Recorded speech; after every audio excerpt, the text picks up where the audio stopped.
Moi, Philippe Jean-Louis, spécialiste de l'immobilier depuis 1998, accessoirement agent immobilier à Paris 16e et Rayol Canadel. Donc je peux vous accompagner sur vos projets, que ce soit Paris 16e ou le Rayol Canadel. Alors la dernière anecdote, elle est assez amusante. J'ai vendu il y a quelques mois déjà un appartement dans le 9e arrondissement, un studio pour ceux qui se souviennent, je crois que c'était 15 ou 16 mètres carrés. J'ai plus vraiment la taille, la surface en tête. Et ce qui était assez amusant, c'est que lors des visites, on a une offre qui est acceptée et puis j'ai le potentiel acquéreur qui me demande de faire une revisite. Et on arrive et quelle fut notre surprise, ma clé ne rentrait pas dans la serrure. Donc je pensais qu'on nous avait forcé la serrure. Donc j'ai fait venir un serrurier qui a procédé à une ouverture de porte à la charge de ma propriétaire, bien évidemment. Et on découvre dans l'appartement la boîte de la serrure du canon qui avait été remplacé.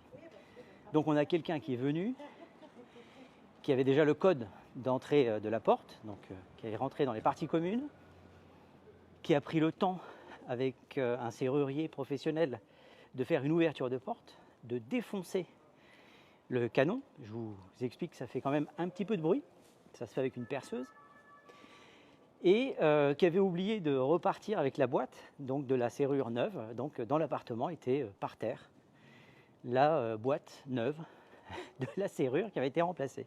Donc nous ne pouvions pas rentrer, donc se balader dans la nature, 3 jeux de clés de notre fiefé Margoulin, on va dire ça comme ça.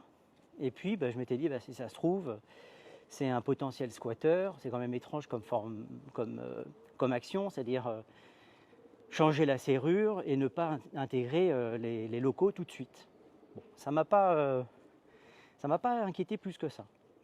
L'opération se passe, on signe l'acte authentique avec mon propriétaire qui est à l'étranger et l'acquéreur commence ses travaux. Bon, 3 mois après, coup de téléphone. 3 mois après, c'est à peu près il y a 10-15 jours.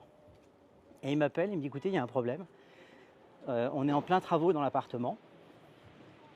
Et le plombier, qui a commencé à faire des modifications sur la salle d'eau, qui était bien nécessaire, me dit qu'il y a un problème, que l'eau ne s'évacue pas correctement. Il est venu avec un outil, un appareil qui injecte de l'eau sous pression à je ne sais plus combien de bars, et l'eau remonte sans cesse. Donc ils ont demandé les clés au syndic pour aller vérifier les évacuations. Donc vous avez bien entendu, pour accéder aux caves, il faut la clé. Donc ce n'est que quelqu'un du syndic, de la copropriété, qui peut avoir la clé des caves.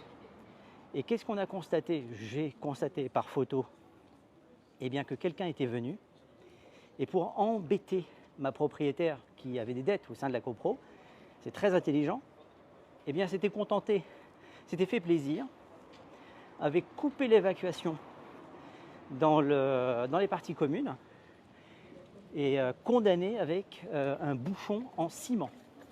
Alors, morale de l'histoire, est-ce que quelqu'un de l'extérieur aurait pu faire ça? La réponse est non, puisqu'il fallait rentrer dans les parties communes, prendre un certain temps pour aller scier un tuyau de 10 cm, non pas d'épaisseur mais de diamètre, et après avoir le matériel pour mettre un bouchon en ciment. Donc ça demande quand même un petit peu de préparation, et il faut surtout avoir la clé. Donc qu'est-ce que j'en ai déduit? C'est que le Margoulin qui avait changé la serrure de la propriétaire est le même qui, je ne sais pour quelle raison, j'ai une petite idée, je vais la partager avec vous et vous me direz ce que vous en pensez. Étant donné que ma propriétaire avait des dettes dans la copropriété, il a dit, bon, on va quand même pas l'aider à vendre son appartement, on va lui mettre des bâtons dans les roues, comme ça elle ne pourra pas vendre au prix qu'elle veut, et éventuellement, je réalise en même temps que je vous parle, peut-être que cette personne-là s'est dit, si elle n'arrive pas à le vendre, on va peut-être arriver à saisir l'appartement et je pourrais me porter acquéreur à un prix vraiment ras des pâquerettes. Voilà l'anecdote que je voulais partager avec vous. Je trouve ça franchement dégueulasse. Alors, si vous êtes dans une copropriété et qu'un des copropriétaires a du mal à payer, je peux comprendre que vous lanciez une procédure, éventuellement au bout d'un certain temps, pour ne pas laisser une dette s'envoler et se dire que vous ne récupérez jamais rien. Mais de là à aller changer la serrure pour l'empêcher de faire des visites, de là à aller boucher l'évacuation de la douche et des toilettes de son appartement, et donc de rendre un appartement insalubre, puisque finalement c'est plus un appartement, puisqu'il n'y a plus d'évacuation. C'est un truc de fou. Et quel manque d'intelligence! Il vaudrait mieux faire en sorte que la propriétaire puisse vendre le plus rapidement possible, afin que le notaire fasse la ventilation et dise, ben voilà, il y a des dettes au sein de la copropriété, voilà ce que je vais prélever, puisque c'est le notaire qui le fait, je vous rappelle. Et vraisemblablement que la personne qui s'est permise de faire ces actes de malveillance a dû l'oublier, ça. Voilà, alors dites-moi en commentaire ce que vous pensez de cette façon de faire. Et je rajouterai une chose, c'est que donc, qui va payer la remise en état de l'évacuation? Puisque donc mon nouveau propriétaire, donc le propriétaire, l'acquéreur, pose la question aujourd'hui. Ben, la réponse n'est pas simple, mais elle est évidente. Il s'agit bien évidemment d'un acte de malveillance de quelqu'un de la copropriété.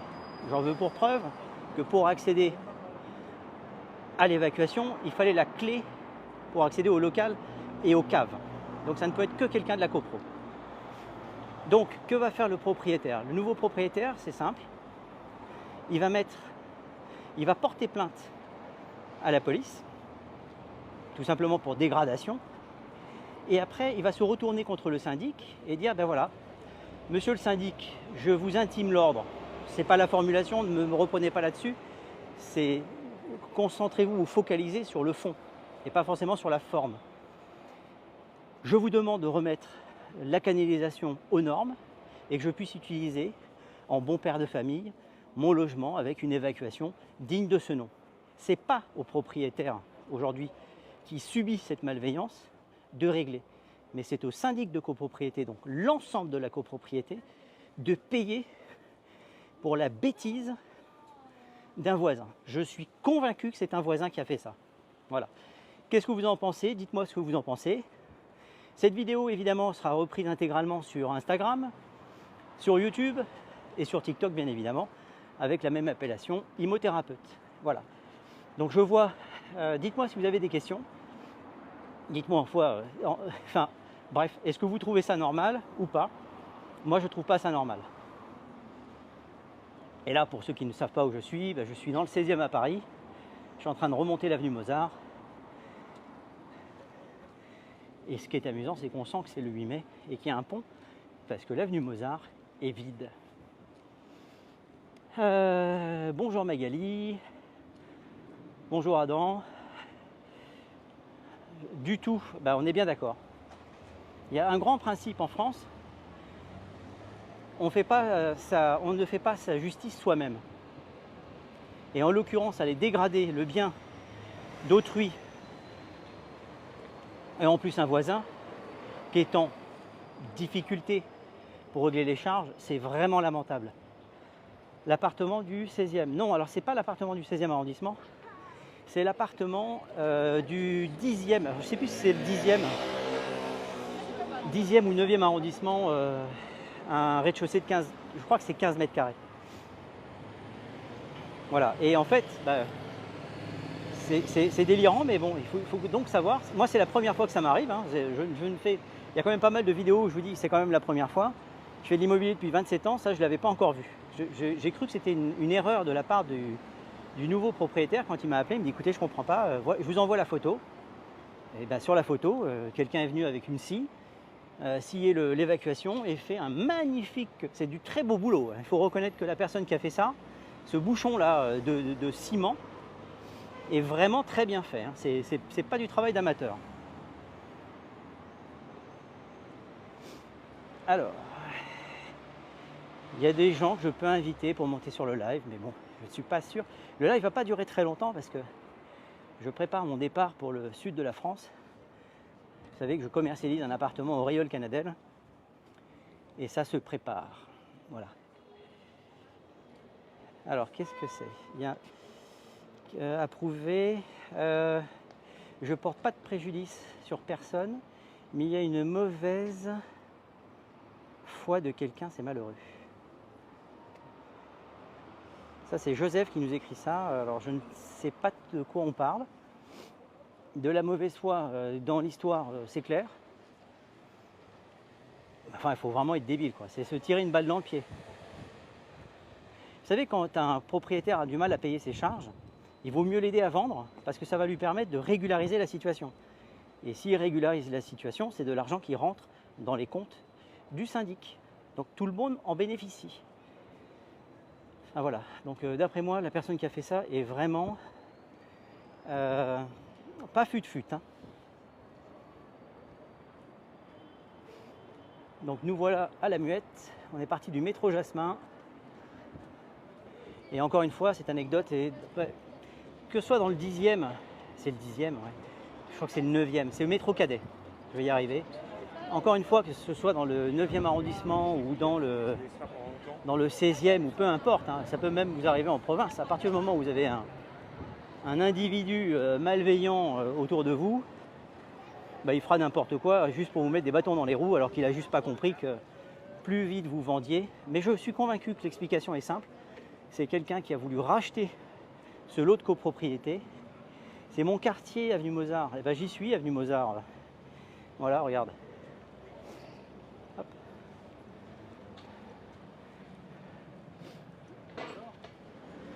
Eh bien, si c'est ton quartier,